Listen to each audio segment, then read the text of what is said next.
राष्ट्रीय Indian Military college का। इसी की जानकारी मैं आपको देने जा रहा हूँ इस वीडियो में पूरी की पूरी।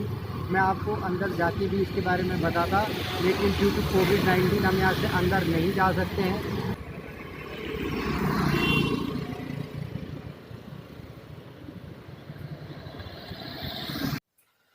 वेलकम फ्रेंड्स, मैं आपको वेलकम करता हूँ ट्रिस्का डेका क्लासेज में। आज का टॉपिक आपको बोर्ड पे दिख ही गया है। कोई भी हम जब ऐसे कुछ एग्जाम देने जाते हैं या कभी कोई ऐसा फॉर्म भरने जाते हैं, किसी कॉलेज के बारे में जानना चाहते हैं, तो ज्ञान हम यूट्यूब से ले लेते हैं या गूगल से जाके सर्च मार लेते हैं। ज्ञान कभी अधूरा मिलता है तो हम दूसरा वीडियो देख लेते हैं और फिर लोगों को भी पूछते हैं, फिर उसका पूरा डेटा कलेक्ट करके हम उसके बारे में सोचते हैं कि हमने आगे करना है कि नहीं करना। तो सेम यही बात है। यहाँ पर मैं आज आपको एक कंप्लीट गाइड दे रहा हूँ राष्ट्रीय इंडियन मिलिट्री कॉलेज के बारे में। राष्ट्रीय इंडियन मिलिट्री कॉलेज का वीडियो जस्ट इससे पहले आपने जो देखा, मैंने आपको दिखाया उसका कैंपस का गेट, और ड्यू टू कोविड-19 मैं आपको अंदर जाके नहीं दिखा पाया। लेकिन मैं आपको इस वीडियो में वो सब चीजें बताऊंगा कि आपको कोई दूसरा वीडियो नहीं देखना पड़ेगा, न गूगल में जाके सर्च करना पड़ेगा। तो आज मैं सीधे वीडियो पे आता हूँ। वीडियो है मेरा राष्ट्रीय इंडियन मिलिट्री कॉलेज के ऊपर। कुछ चीजें मैंने बोर्ड पे लिखी हैं। ये बोर्ड पे मैंने इसलिए लिखी है ताकि आप इसका स्क्रीनशॉट ले लो और थोड़ा मोटा मोटा ज्ञान आपको हो जाए। हालांकि मैं आपको हर चीज के बारे में क्लियर ब्रीफ देने वाला हूं कि ऐसा क्यों होता है, ऐसा कब होता है, और ऐसा साल में कितनी बार, कैसे और क्या इसका प्रोसीजर होता है। ठीक है, तो शुरू करते हैं। राष्ट्रीय इंडियन मिलिट्री कॉलेज। राष्ट्रीय इंडियन मिलिट्री कॉलेज अपने आप का एकमात्र कॉलेज है इंडिया में, और जो कि इस्टेब्लिश है देहरादून में, जहां पर कि मैं ये वीडियो बना रहा हूं। ठीक है, तो राष्ट्रीय इंडियन मिलिट्री कॉलेज जो है, इसके अगर मैं हिस्ट्री की बात करूं तो 13 मार्च 1922 को, यानी 98 साल कंप्लीट हो चुके हैं, और ये अपना अगले 100 साल, अपनी जो सेंचुरी ईयर है, अगले 2 साल बाद सेलिब्रेट करने वाला है। उस समय इसको नाम दिया जाता Prince Wales Royal Indian Military College. आप जानते हैं क्योंकि उस समय हमारे देश के ऊपर किसका राज था। ओके, ये बेस्ट बोर्डिंग स्कूल है, न सिर्फ इंडिया का बल्कि मैं कहूं तो वर्ल्ड का। बहुत ही अच्छा बोर्डिंग स्कूल है, और कैटेगरी ए ट्रेनिंग एस्टेब्लिशमेंट भी है। कैटेगरी का मतलब क्या है, जैसे ओटीए, एनडीए जो बेस्ट एस्टेब्लिशमेंट होते हैं उनमें से है। अब क्या इसका मतलब ये तो नहीं है कि यहाँ पर ट्रेनिंग करवाई जाती है, बिल्कुल नहीं। मैं ये नहीं बोलूंगा कि यहाँ पर ऑफिसर के लिए इंडियन आर्मी में या नेवी एयरफोर्स में ऑफिसर बनाने के लिए ट्रेनिंग की जाती है, बिल्कुल मैं ऐसा नहीं क्या कहूंगा। यहाँ पर पढ़ाया जाता है, बाकी स्कूलों की तरह ये स्कूल भी है, ये कॉलेज भी बाकी कॉलेज की तरह यहाँ पर पढ़ाया जाता है। हाँ, लेकिन एक्स्ट्रा करिकुलर एक्टिविटीज होती हैं, और बहुत ज्यादा होती है। यहाँ पर जो इंफ्रास्ट्रक्चर है गेम्स का, वो ओलंपिक लेवल का है। अगर आप कैंपस के अंदर जाके देखेंगे, कुछ फोटोज मैं आपको इस वीडियो में दिखा रहा हूँ, बहुत अच्छे अच्छे इंफ्रास्ट्रक्चर्स दे गए हैं। अगर एक बार आप कैंपस में घूम लिए तो आपको मन करेगा कि आपका बच्चा, आपका भाई, जो भी इस क्राइटेरिया में फिट बैठता है, आप चाहेंगे कि वो यहाँ पर इसका एडमिशन आज ही हो जाए। लेकिन एक स्टेट से एक ही बच्चा आ सकता है। बहुत टफ कंपटीशन है, और बहुत मेहनत करनी पड़ेगी। और मैं कहूं तो आपने अगर बचपन से इसके लिए प्रिपेयर किया है तो ही सिलेक्शन हो पाना मुमकिन है। हर चीज के कॉन्सेप्ट इसमें क्लियर होने चाहिए। खैर, वो मैं आगे बताऊंगा इसकी तैयारी कैसे करनी है। तो ये सीबीएसई एफिलिएटेड है, और अपने आप में एकमात्र स्कूल ऐसा है इंडिया में जहां साल में 2 बार बोर्ड के एग्जाम होते हैं। यही रीजन है कि इस स्कूल का नाम Limca book of world record में दर्ज है। साल में 2 बार क्यों होते हैं भाई? हर एक स्कूल तो अपने टर्म पे मार्च में, अप्रैल में, जब उसका टर्म हो रहा है तब एग्जाम करवाता है ना। फिर इसमें ऐसा क्यों है? इसमें इसलिए ऐसा है क्योंकि साल में 2 बार एडमिशन होते हैं। एनडीए, सीडीएस की जब आप प्रिपरेशन करते हो, जब आप इंडियन आर्मी या नेवी, जो भी मैं बोलूं, जब आप इनके ट्रेनिंग एस्टेब्लिशमेंट में जाते हो एसएसबी में रिकमेंडेशन होने के बाद, तो वहां पर भी साल में 2 बार पासिंग आउट परेड होती है। अगर मैं आईएमए देहरादून की बात करूं तो साल में जून में और साल में दिसंबर में 2 बार पासिंग आउट परेड होती है, क्योंकि 6-6 महीने बाद कमीशन्ड होते रहते हैं। ठीक है, इसी तरीके से हम एनडीए सीडीएस के फॉर्म भी भरते हैं। तो इसी तरीके से, यानी इस स्कूल का मकसद ही यह है कि इसके स्टूडेंट को एनडीए के लिए प्रिपेयर करना। इसका मतलब ये नहीं कि इस स्कूल में पढ़ाई हुई तो वो सीधा ऑफिसर बन गया, नहीं, एनडीए तो देना पड़ेगा और एनडीए के लिए ही प्रिपेयर होता है। यहाँ पे एनडीए में पास होने के बाद एसएसबी भी रिकमेंड होनी पड़ेगी और एसएसबी में पास होने के बाद मेरिट में भी आना पड़ेगा और फिर जाके जो है एनडीए खड़गवासला में ट्रेनिंग करने के लिए जाया जा सकता है। ठीक है, तो अभी मैंने आपको बताया कि Limca book of world record में इसका नाम है। इसका नाम क्यों है वो मैंने बता दिया है, क्योंकि आपको ये बाकी कॉलेज की तरह नहीं है कि आपको क्लास 11th में जाके आपको अलग अलग सब्जेक्ट चूज करने का मौका दे, आर्ट्स स्ट्रीम लेने का मौका दे। यहाँ पर सिर्फ एक स्ट्रीम चलती है, दैट इज साइंस स्ट्रीम। ठीक है, लेकिन अभी तो एनडीए का एग्जाम देना है, उसमें तो जीके भी आएगी, हिस्ट्री के तो वो भी आएंगे, तो इसीलिए एक्स्ट्रा क्लासेस चलती हैं इन सब को पढ़ाने के लिए। हिस्ट्री, सिविक्स, ज्योग्राफी भी पढ़ाई जाती है, वो इस जो रेगुलर क्लासेज है उसके अलावा जो एक्स्ट्रा क्लासेज चलती है उनमें ये सब पढ़ाया जाता है। साथ में डेवलप की जाती है OLQs, ऑफिसर लाइक क्वालिटीज। इसीलिए बहुत हाई रेट है RIMC का कि स्टूडेंट्स का एनडीए में सिलेक्ट होने का। 81 to 90% हर साल सिलेक्ट होते हैं, बहुत हाई रेट है।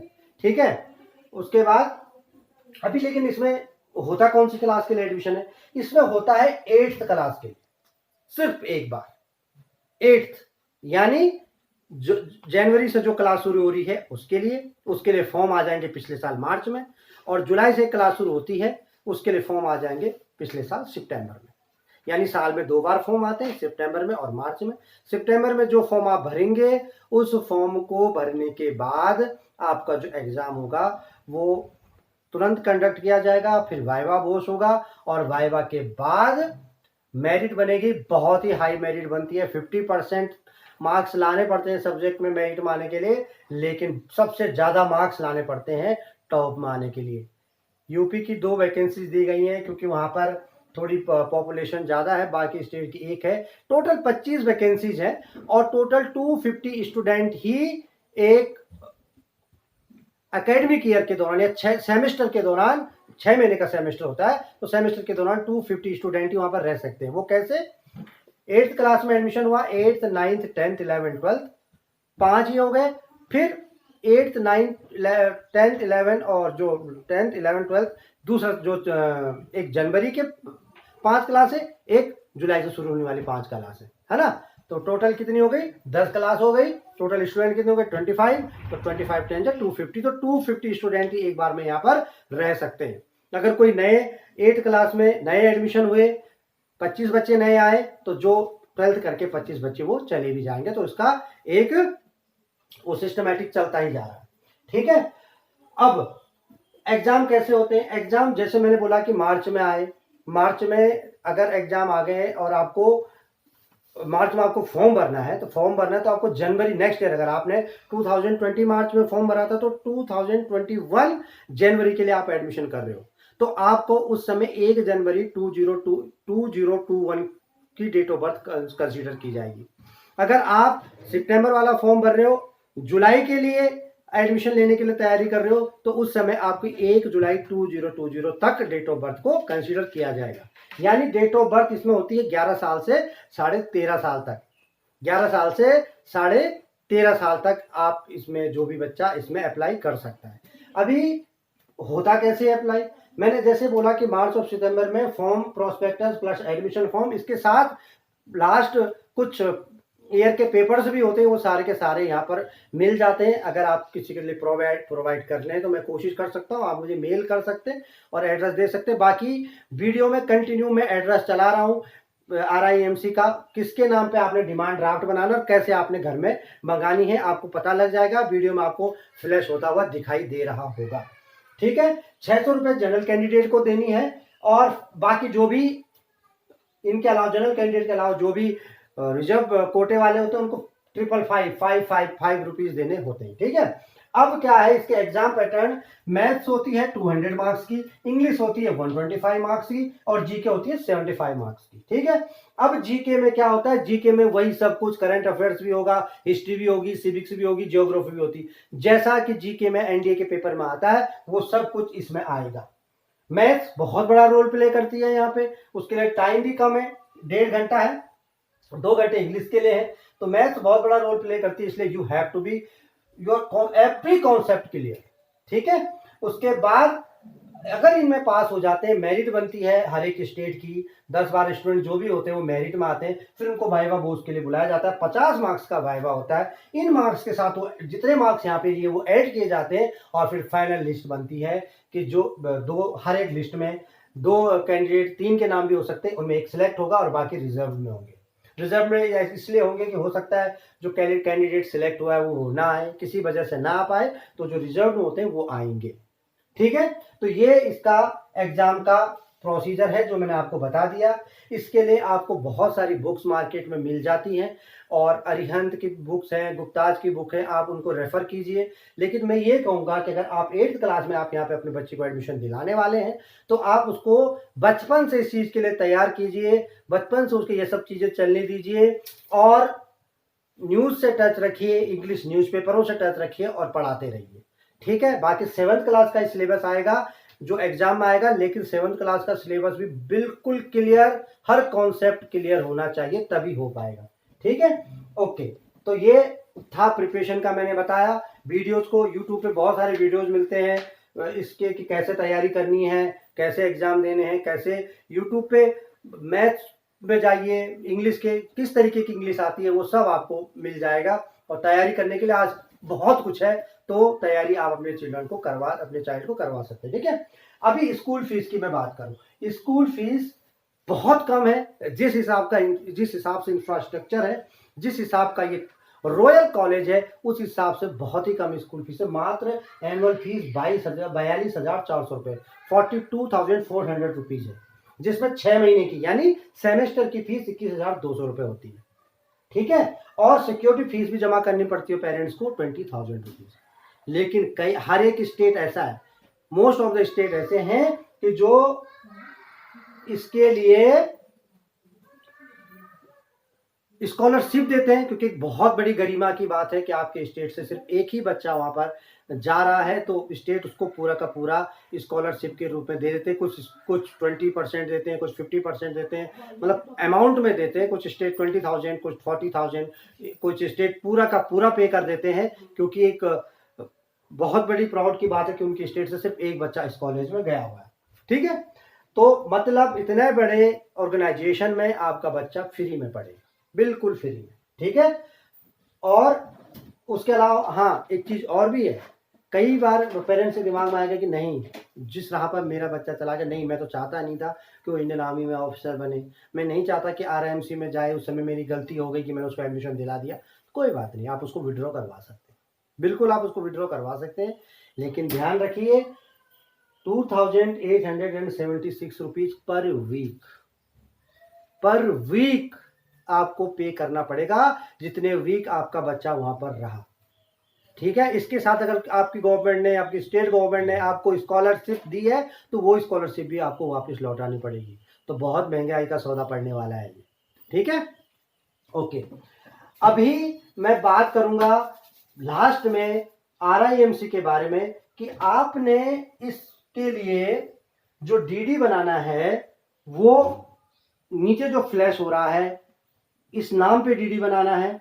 ठीक है, और बाकी चीजें जो इससे जुड़ी हुई हैं, आपके मन में कुछ संदेह है कि नहीं मैंने ये चीज क्लियर नहीं करी, तो आप वो चीज जरूर मेरे को पूछ सकते हैं, मैं जरूर वो चीज आपको क्लियर करूंगा। कई चीज हो सकता है मैंने छोड़ दी हो, मैंने इसलिए बोर्ड पे पहले लिखा था ताकि कोई चीज छूटे ना, लेकिन फिर भी अगर कोई चीज छूट जाती है तो आप प्लीज मेरे से पूछ सकते हैं, मैं जरूर आपको बताऊंगा। मैंने आपको बताया कि यहाँ पर स्टूडेंट के अंदर ऑफिसर लाइक क्वालिटीज का डेवलपमेंट किया जाता है, जो कि SSB में बहुत ही जरूरी होती है, जिसके बेस पे SSB ली जाती है।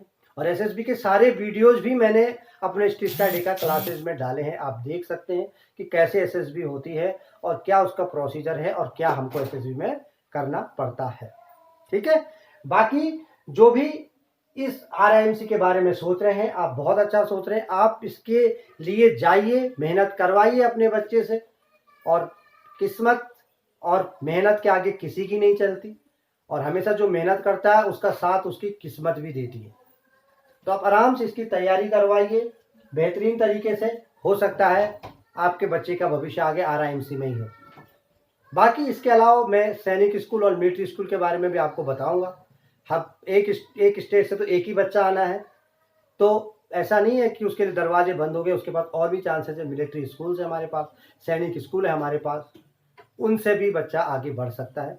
और अगर जो बच्चे इनमें नहीं पढ़ते, इसका मतलब ये नहीं है कि वो इंडियन आर्म फोर्सेज में ऑफिसर नहीं बनते। बहुत सारे, बल्कि ज़्यादा परसेंट उनकी है कि जो बाकी स्कूलों से पढ़े हुए हैं, लेकिन वो आज इंडियन आर्मी में ऑफिसर हैं, यहाँ तक कि बहुत हाई रैंक हासिल कर रहे हैं। तो ऐसा बिल्कुल नहीं सोचना है, डिमोरलाइज नहीं होना है, और हर एक की तैयारी हमेशा करते रहना। Keep in mind, failure is the stepping stone of life. Thank you, मेरे साथ जुड़े रहिए और इस चैनल को सब्सक्राइब कर लीजिए, क्योंकि जब भी RIMC, सैनिक स्कूल और मिलिट्री स्कूल के फॉर्म्स आएंगे तो मैं आपको इस पर अवगत करवाता रहूंगा। जय हिंद।